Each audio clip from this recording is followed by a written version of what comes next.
আসসালামু আলাইকুম। আমি মোহাম্মদ মানিক। আজকে আপনাদের সামনে স্যামসাং এর একটা ফ্রিজ নিয়ে কথা বলবো। এটা হচ্ছে স্যামসাং এর RT37 মডেলের। এটার লিটার ক্যাপাসিটি হচ্ছে 345 লিটার। এই যে এখানে দেখতে পাচ্ছেন RT37 এবং লিটার ক্যাপাসিটি 345 লিটার। এখন আমরা এটার যে ফিচারগুলো নিয়ে আমরা কথা বলবো, এটার যে কি সুবিধাটা পাচ্ছেন, এটার আমরা মেইন পয়েন্টগুলো নিয়ে কথা বলবো। তো ফার্স্ট অফ অল হচ্ছে এটা ডিজিটাল ইনভার্টার টেকনোলজি ইউজ করছে, যেটা আপনার বিদ্যুৎ বিল খুবই কম আসবে, ইলেকট্রিসিটি কনজিউম করবে এটা। এরপরে এটার আরেকটা কাজ হচ্ছে, এটা আপনার কম্প্রেসরের লংজিবিলিটি অনেক বেশি হয় এবং নয়েজ লেস চলে, খুব সাউন্ড খুবই কম করে। এটা হচ্ছে ডিজিটাল ইনভার্টার টেকনোলজির কাজ। এরপরে এটার আরেকটা বিষয় হচ্ছে টুইন কুলিং প্লাস, এটা হচ্ছে ডিপ এবং নরমাল দুটোও কিন্তু আলাদা ভাবে ঠান্ডা হয়। অর্থাৎ ডিপের জন্য আলাদা ফ্যান, নরমালের জন্য আলাদা ফ্যান, আবার ডিপের জন্য আলাদা ইভাপোরেটর, নরমালের জন্য আলাদা ইভাপোরেটর দিয়ে এটা ঠান্ডা হচ্ছে। অর্থাৎ টুইন কুলিং দুইটা সেপারেটলি, একটার সাথে আরেকটার কোনো কানেকশন নেই, দুইটা আলাদাভাবে ঠান্ডা হচ্ছে। এটা হচ্ছে টুইন কুলিং প্লাস একটা আছে। এরপরে আরেকটা বিষয় হচ্ছে, আমি এখন যদি একটু ফ্রিজের ভিতরের দিকে যাই বা দরজাটা খুলে দেখি, যে এই যে এখানে লেখা আছে টুইন কুলিং প্লাস, আপনারা দেখতে পাচ্ছেন এটা ডিপের অংশ, তো এর ভিতরে লেখা আছে এবং নরমালেও লেখা আছে যে টুইন কুলিং প্লাস, অর্থাৎ দুইটা সেপারেটলি ঠান্ডা হচ্ছে।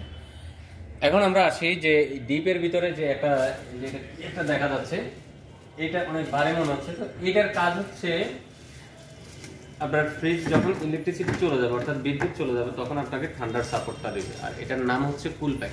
এটা কয় ঘন্টা আপনাকে সাপোর্ট দিবে? এটা হচ্ছে মিনিমাম 12 ঘন্টা। মিনিমাম 12 ঘন্টা। আপনার এটা তো লং টাইম।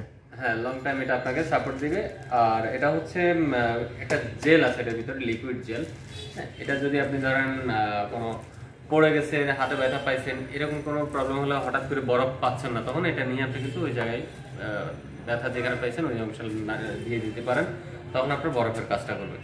আরেকটা হচ্ছে, এটা আমরা ট্রে হিসেবে ব্যবহার করতে পারি। সেটা হচ্ছে, ধরেন আপনি ঠান্ডা কোনো কোল্ড ড্রিঙ্কস কাউকে দিচ্ছেন, তো কোল্ড ড্রিঙ্কসটা যদি আপনি এর উপরে রাখেন, তো এটা কিন্তু ওই ঠান্ডাটা ধরে রাখবে। আপনার এটা যে গরম হয়ে যাবে এরকম কোনো ভাব আসবে না, এটা ঠান্ডা হয়ে থাকবে এটার উপর রাখলে। ভালো তো। এটা তো মনে হয় না আর কোনো ব্র্যান্ডের ফ্রিজে আছে, তাই না? এটা আর কোনো ব্র্যান্ডের ফ্রিজে না, এটা একমাত্র স্যামসাং দিচ্ছে আপনাকে, আর কোনো ব্র্যান্ডের ফ্রিজে এই জিনিস দিবে না। এরপর আসেন, আপনার যে ভিতরে দেখেন অনেকগুলো ভেন্টিলেটর দেওয়া আছে। এটার মানে হচ্ছে আপনার প্রত্যেকটা জায়গায় যেন অ্যাকুরেট ভাবে আপনার ঠান্ডাটা পৌঁছায়, এই জন্য এই জিনিসগুলো দেওয়া আছে।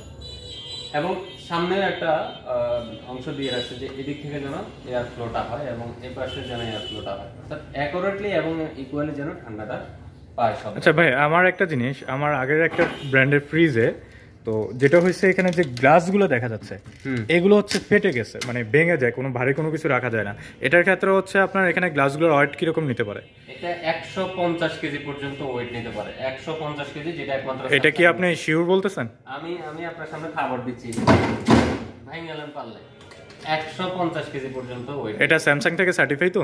একদম স্যামসাং থেকে 100% সার্টিফাইড দিয়েছে যে এটা 150 কেজি পর্যন্ত ওয়েট দিতে পারে। আচ্ছা, এই বক্সটা কিসের কাজ করে? এখানে যে আপনার মুরগির ছবি দেওয়া আছে, মাছের ছবি দেওয়া আছে, এটা মূলত কাজটা মিট, ভেজিটেবল, এখানে অনেক কিছু আপনি রাখতে পারেন। ধরেন আপনি বাজার থেকে কোনো মাছ বা মাংস আনছেন, আপনি 1-2 ঘন্টা পরে রান্না করবেন, এরকম যদি সিচুয়েশন হয় যে আমি সকালে আনলাম, একটু 10টা 11টা বা 12টার দিকে রান্না করবো, তখন আপনি এখানে স্টোর করে রাখতে পারেন, ঠান্ডা হয়ে থাকবে।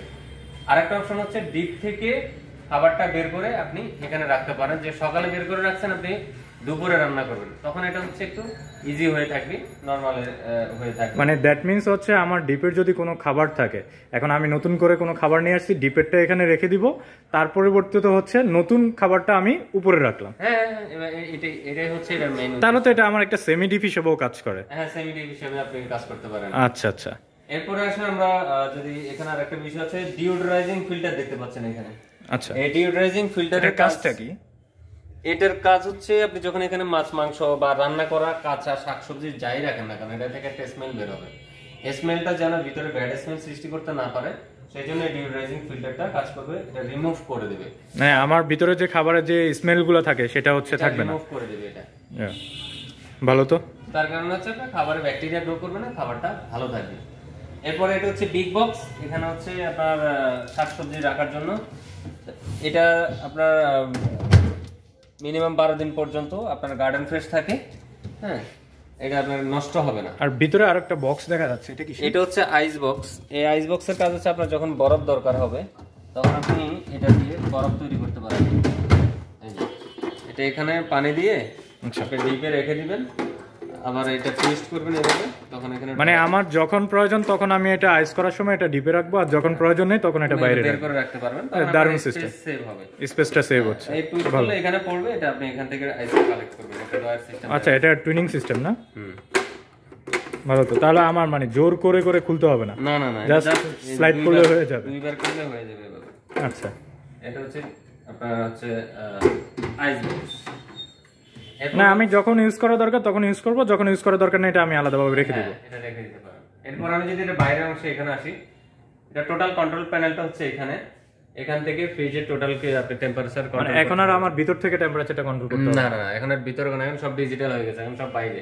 আর আপনি এখান থেকে সবকিছু কন্ট্রোল করতে পারবেন। এখন এখানে লাইটিং হবে যে আপনি কততে দিচ্ছেন, কোনটাতে আছে, এটা সবকিছু এখানে শো করবে। ওকে, আরেকটা ইম্পর্টেন্ট পয়েন্ট আছে, এটা হচ্ছে 5 in কনভার্সন মোড, যেটা হচ্ছে আপনি ফ্রিজটাকে 5টা মোডে ইউজ করতে পারবেন। আচ্ছা, আমি যদি খুব লেন্থি না করে সংক্ষেপে যদি বলি, অর্থাৎ রেগুলার মোড আছে একটা, রেগুলার মোডটা হচ্ছে ডিপ এবং নরমাল যেভাবে আছে সেভাবে থাকবে। আর যদি আপনি এটাকে এনার্জি সেভিং মোডে নিতে চান তাহলে আপনি ডিপটাকে চাইলে অফ করে দিতে পারেন। এটাকে এনার্জি সেভিং মোড বলে, মানে ডিপটা অফ করে দিবেন, আপনি শুধু নরমালটা চালু রাখবো। এরপরে সেকেন্ড হচ্ছে ভেকেশন মোড, অর্থাৎ আপনি শুধু ডিপটাকে চালু রাখবেন, নরমালটা অফ করে দিবেন। অর্থাৎ আপনি কোথাও বেড়াতে গেছেন, ছুটিতে আছেন, তখন সেক্ষেত্রে আপনি দেখা যাচ্ছে আপনার নরমালের কোনো খাবার নাই, শেষ হয়ে গেছে, কিন্তু ডিপে রয়ে গেছে, তখন আপনি নরমালটা অফ করে দিয়ে ডিপটা চালু রাখবেন। এটা হচ্ছে ভেকেশন মোড। ফ্রিজ ম্যাক্স, অর্থাৎ নরমালটাকে বড় করতে চান, সেক্ষেত্রে আপনি এই ডিপের এই অংশটাকে আপনি নরমাল করে চালাতে পারবেন, তখন আপনার পুরো ফ্রিজটাই কিন্তু আপনার নরমাল হয়ে গেল। মানে আমার হচ্ছে বাসা যদি এক্সট্রা ডিপ ফ্রিজ থাকে তাহলে আমি পুরো ফ্রিজটাকে চাইলে নরমাল বানাই ফেলতে পারবো, চালাতে পারবেন। আচ্ছা, একটা বিষয় আছে, তো দারুণ অপশন। এটা কি কোনো ব্র্যান্ডের ফ্রিজে আছে?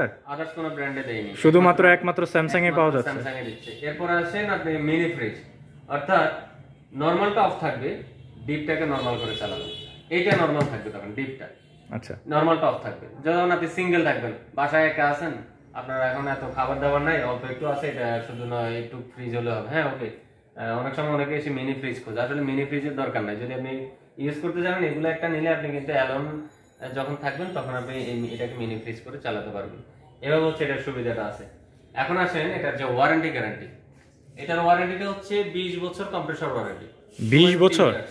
এটা একমাত্র স্যামসাং দিচ্ছে, অন্য কোনো ব্র্যান্ডে এটা নাই। ভাই এটা কি আপনার মুখের কথা না হচ্ছে ভাই কাগজে কলমে? এখানে লেখা আছে একটা, তো দেখেন 20 বছর ওয়ারেন্টি। এখন 20 বছর তো একটা কাগজে রাখতে হচ্ছে আপনার কষ্ট হয়ে যায়, সেটার জন্য কি সিস্টেম? আমাদের সব হচ্ছে online generate warranty guarantee card. আপনি যদি জিনিসটা হারিয়ে ফেলেন, তারপরে আমরা ফোন নাম্বার বললে আবার দিতে পারি, এবং এটাতে সবকিছু স্পষ্ট ভাষায় লেখা থাকে। আপনার সার্ভিস ওয়ারেন্টি 2 বছর, পার্টসের জন্য 2 বছর, এবং কম্প্রেসর ওয়ারেন্টি 20 বছর এখানে আপনার লেখা থাকবে। আপনি নিজে দেখে শুনে এটা বুঝে নেবেন। এটা কি এই যে অনলাইন সিস্টেমটা শুধু কি আপনাদের ট্রান্সকমেই না হচ্ছে আদার্স সকল ব্র্যান্ডে? একমাত্র ট্রান্সকমেই আমাদের এটা দিচ্ছে যে অনলাইন জেনারেট সবকিছু। ইভেন আমাদের একটা স্ক্র্যাচ কার্ডের অফার চলতেছে এই মাসেই, রিসেন্ট অক্টোবরে শুরু হয়েছে। এটা হলো সুপার সিক্সার, অর্থাৎ যে সামনে খেলা আসতেছে, এই খেলার উপলক্ষে সুপার সিক্সার ওই জিনিসটাও একমাত্র ফার্স্ট ট্রান্সকমে শুরু করছে যে অনলাইনে আপনি স্ক্র্যাচ কার্ড বসবেন। আগে আমরা হাতে স্ক্র্যাচ কার্ড দিতাম, হাতে কয়েন দিয়ে আমরা করতাম, এখন আর ওই দিন শেষ। এখন আপনারটা আপনি বুঝে নেবেন, সবকিছু অনলাইন। এক কথা হচ্ছে ডিজিটাল বাংলাদেশে, ডিজিটাল যুগে ট্রান্সকম ডিজিটালে সকল ডিজিটাল সুবিধাগুলো পাওয়া যাবে, তাই তো? নাম হচ্ছে আমাদের ট্রান্সকম ডিজিটাল, আমাদের কাজও সব ডিজিটাল। আচ্ছা, তাহলে তো আপনার সবচেয়ে আরেকটা মজার বিষয়টা যে জিনিসটা দেখা যাচ্ছে, ট্রান্সকম ডিজিটাল থেকে যদি কোনো প্রোডাক্ট পারচেজ করা হয় সেক্ষেত্রে আপনার অনলাইন সিস্টেমে ওয়ারেন্টি গুলো পাওয়া যাচ্ছে। তাহলে আমার ওয়ারেন্টি কার্ড নিয়ে হ্যাসেল করার কোনো প্রয়োজন নেই। হারাই ফেলেন সমস্যা নাই, শুধু ফোন নাম্বারটা আপনার ব্রেনে রেখে দেন, তাইলে আবার কিছু লাগবে না। দারুণ সিস্টেম। ওকে, এরপর আসেন এটা ডেলিভারি সিস্টেম। ডেলিভারি সিস্টেমটা হচ্ছে আমাদের ঢাকার ভিতরে আমরা মোটামুটি সব জায়গায় ডেলিভারি দিয়ে থাকি, ঢাকার বাইরেও ডেলিভারি দিয়ে থাকি, কোনো সমস্যা নাই। আপনি বাংলাদেশের যে কোনো প্রান্তে থাকেন, শুধু ফোন নাম্বারে ফোন দিবেন যে ভাই আমার অমুক মডেলের ফ্রিজটা পছন্দ হয়েছে, এই মডেলটা ভালো লাগছে, আপনি এটা আমাকে পাঠিয়ে দেন, আমি আপনার ঠিকানায় পাঠিয়ে দেবো। আচ্ছা, আপনাদের লোকেশনটা যদি একটু বলতেন, এখানে সহজভাবে আসা যায় কিভাবে? আমাদের লোকেশন হচ্ছে আজিমপুর কবরস্থানের সামনে, এটা near by New Market, Dhaka New Market. আচ্ছা। আর আপনি যদি মিরপুরের দিক থেকে আসতে চান, এই দিক থেকে অনেক বাস আছে, এদিকে আপনার ওই যে ঠিকানা বাস আছে। মানে এক কথা হচ্ছে আপনার আজিমপুর কবরস্থানের সামনে, আজিমপুর কবরস্থান তো একটা পরিচিত জায়গা। হ্যাঁ, আজিমপুর কবরস্থানের সামনে এসে আমাদের ফোন দিলেই হবে, আমরা আপনাকে রিসিভ করে। কত নাম্বার গেটে? 1 নাম্বার গেটে আসতে হবে? 1 নাম্বার গেট। 1 নাম্বার গেটে, মানে আজিমপুর কবরস্থানে 1 নাম্বার গেটে আসলেই হয়ে যাবে। হ্যাঁ, আর কিছু করা লাগবে না। এখানে আসি যে কাউকে জিজ্ঞেস করলে দেখা দিবে ট্রান্সকম ডিজিটালের শোরুম কোনটা, বিশাল সাইনবোর্ডে লেখা থাকে। আচ্ছা আচ্ছা, ধন্যবাদ।